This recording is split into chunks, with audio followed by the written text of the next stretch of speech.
Le focus du jour nous emmène en France, dans les rues de Paris.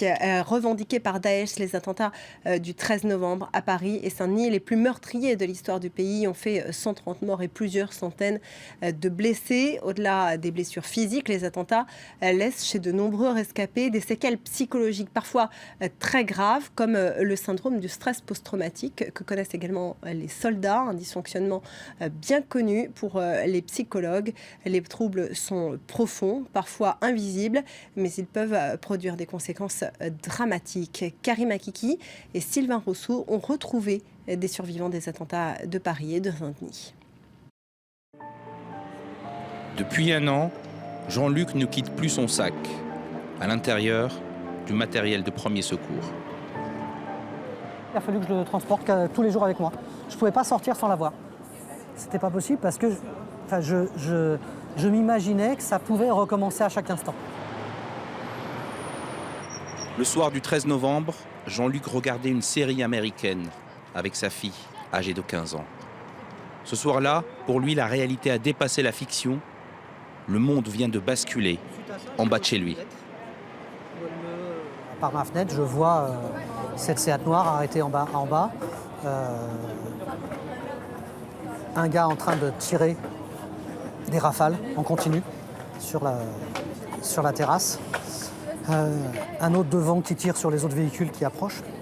J'entends les coups, balle par balle. Là, je comprends ce qui s'est passé, quoi. Ils ont tiré, ils ont tué des gens en bas de chez moi. Sans réfléchir, il descend porter secours aux victimes. J'ai à côté de moi une autre personne qui est touchée au niveau de l'abdomen. L'abdomen est déchiqueté. Là, j'ai plus rien. J'ai plus de compresse. Dans une trousse de secours, j'avais 10 compresses, quoi. J'ai rien. Là, je prends mon t-shirt. Je bourre à l'intérieur de l'abdomen. J'essaie d'empêcher le sang de sortir, d'empêcher la vie de partir. Des scènes qui tournent en rond dans sa tête. Tout ce que j'ai perçu, qui est planqué dans ma tête, va pas un jour me péter et faire que je vais déclarer quelque chose de grave. J'en sais rien. Très longtemps après. Les syndromes post-traumatiques peuvent mettre très longtemps à se déclencher. Les gens, ils n'ont qu'une envie, c'est d'oublier ce qui s'est passé. Mais nous, on peut pas. Nous, on peut pas oublier. Et les seules personnes avec lesquelles on peut en parler, c'est les comme nous. Comme Jean-Luc, 3000 personnes sont des victimes directes ou indirectes des attaques de Paris et de Saint-Denis. Le professeur Millet est un spécialiste du stress post-traumatique. Ce psychiatre traite tous les jours ce type de syndrome. C'est un syndrome qui associe des reviviscences de l'événement traumatisant, des cauchemars, des difficultés de sommeil, et puis surtout des conduites d'évitement par rapport à leur vie passée et par rapport à ce à quoi leur renvoie cet épisode traumatique. Soigner l'âme requiert une approche individuelle, précise et ciblée. Ça passe par des psychothérapies structurées. L'idée, c'est de pouvoir progressivement se défaire de ce souvenir traumatisant et d'essayer d'en atténuer la charge émotionnelle. Georges Saline ne voit plus de psychologue. Il a écrit un livre après la mort de sa fille Lola au Bataclan. Un récit qui décrit le long chemin de croix des parents de victimes.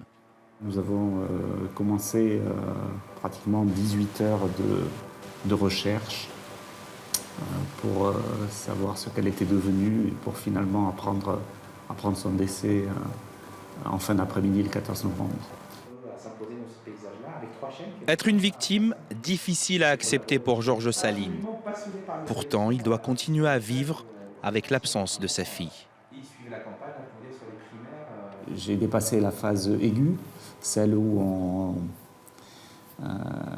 on est dans une souffrance insupportable.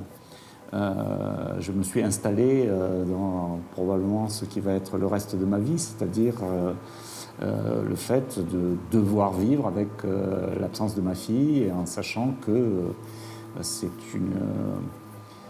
quelque chose qui colore l'existence d'une note de tragédie qui ne disparaît pas. Voilà.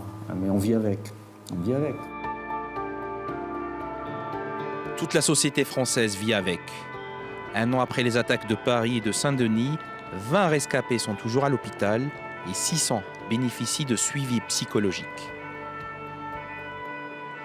Pour Patrick Pelloux, médecin urgentiste et lanceur d'alerte, nous sommes face à un problème de santé publique. Plusieurs millions de personnes seraient concernées.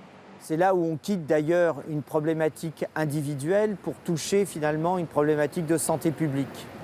Si on met bout à bout toutes les victimes et tous ceux qui ont été liés de près ou de loin aux attentats, on arrive à plusieurs millions de personnes.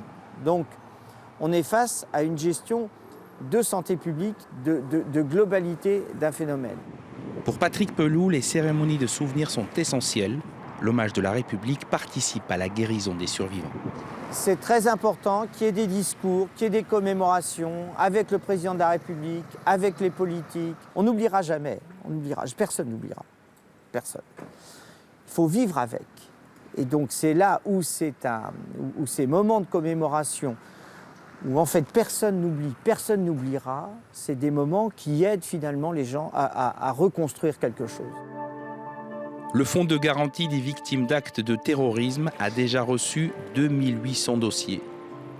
En attendant, les associations, elles, réclament une indemnisation au cas par cas. Voilà pour cet anniversaire des attentats du 13 novembre. Il y a quasiment un an, jour pour jour. Un autre anniversaire triste également, celui-là, c'était il y a 15 ans, jour pour jour. 3 journalistes mouraient dans l'exercice de leurs fonctions en Afghanistan. Johan Sutton, grand reporter à RFI, Pierre Billot de RTL et Volker Handlock du magazine allemand Stern. Ils couvraient l'offensive de l'Alliance du Nord contre les talibans en Afghanistan. Aujourd'hui, nos partenaires de RFI leur rendent hommage avec des éditions spéciales toute la journée et un dossier très complet sur Internet. Quant à nous, nous accueillons avec beaucoup de plaisir Elisabeth Sutton. Bonjour, vous êtes la sœur de Johan Sutton. Est-ce que vous pouvez nous rappeler les circonstances dans lesquelles Johan est morte il y a 15 ans ? Johan était partie en Afghanistan pour couvrir le conflit et elle y était depuis presque 3 semaines. Et un dimanche, on leur a dit qu'il fallait, s'ils voulaient, ils pouvaient aller vérifier une information pour que le territoire avait été nettoyé. Et donc, en compagnie de plusieurs autres journalistes, ils sont montés sur un char. On leur a assuré que c'était sécurisé, qu'il n'y avait pas de souci. Et à ce moment-là, on ne sait pas exactement ce qui s'est passé jusqu'à aujourd'hui. Mais à ce moment-là, il y a eu des tirs, des tirs d'obus, de Kalachnikov. Et 3 journalistes sont tombés. Donc Johan Sutton, ma sœur, Pierre Billot et Volker Handlock. Et on a mis un peu de temps à les retrouver. Donc vous imaginez, pour nous, la famille, le choc que ça a été. C'est dû être très dur. Et puis la période en ce moment est quand même très délicate. Il y a les attentats du 13 novembre, il y a l'anniversaire de la mort de votre sœur. J'imagine que c'est un petit peu pénible. C'est assez pénible parce qu'on a eu aussi les 15 ans du 11 septembre 2001. Johan, elle est partie suite au 11 septembre en Afghanistan. Donc, globalement, depuis le 11 septembre, je suis personnellement dans un état un peu second. Parce qu'effectivement, on pense à chaque fois qu'il y a un journaliste qui est tué, à chaque fois qu'il y a un attentat, et on pense forcément à ceux qui sont tombés, mais aussi à leurs familles, à la douleur énorme qu'il y a. Et nous, ça fait 15 ans qu'on a perdu Johan, mais c'est une perte qui, malgré ces 15 ans, est monumentale.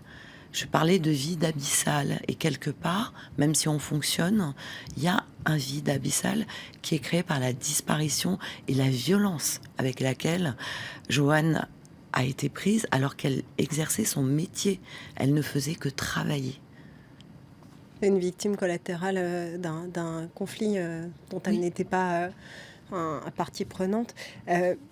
Aujourd'hui, malgré tout, il y a quand même une petite lueur d'espoir, de bonheur dans cette triste nouvelle. C'est une école que vous avez découverte quasiment par hasard au Mali et qui porte son nom. Tout à fait. Racontez-nous cette histoire incroyable. Alors, l'histoire incroyable, elle est celle-ci, c'est que un jour, j'ouvre Facebook et je tombe sur une photo de Joanne avec marqué école Joanne Sutton, Tienne Fala, Mali. Et là, je me dis, non, mais qu'est-ce que c'est que ça? Et il y avait une photo de Joanne et un grand panneau planté dans la brousse. Donc, je me mets à faire des recherches partout, sur Internet, etc. Je ne trouve rien. Je contacte l'ambassade du Mali en France, qui m'accueille. Je suis reçue par l'ambassadeur et qui me dit, écoutez, on n'est pas au courant, mais on va faire des recherches. Ils font des recherches et à peu près une semaine, 10 jours plus tard, je suis appelée par le directeur de l'école, Amanou Mega, qui me dit « Madame Sutton, on vous cherche depuis des années. » En fait, Incroyable. Joanne a été tuée en Afghanistan, elle était grand reporter et les auditeurs du Mali l'écoutaient tout le temps. Elle n'avait pas seulement couvert l'Afghanistan, elle avait fait plein d'autres reportages à travers le monde, puisqu'elle était grand reporter. Et c'était une voix qu'ils adoraient. Et aujourd'hui encore, ils disent qu'ils sont les fans de Joanne. Et donc, ce monsieur Amadou Mega m'a dit, nous, on vous cherche depuis 2001. En 2007, ils ont créé l'association des amis de Joanne Sutton. Et en 2011, ils ont créé l'école de Tienne Fala, dans laquelle aujourd'hui, on a plus de 100 enfants qui viennent tous les jours étudier dans l'esprit de Joanne. Ah, c'est formidable, c'est un bel hommage qu'ils lui rendent. Merci beaucoup en tout cas, Elisabeth Sutton, d'être venue sur le plateau de France 24. J'espère qu'au moins ça vous aide un peu plus. Restez avec nous, dans un instant, un nouveau journal.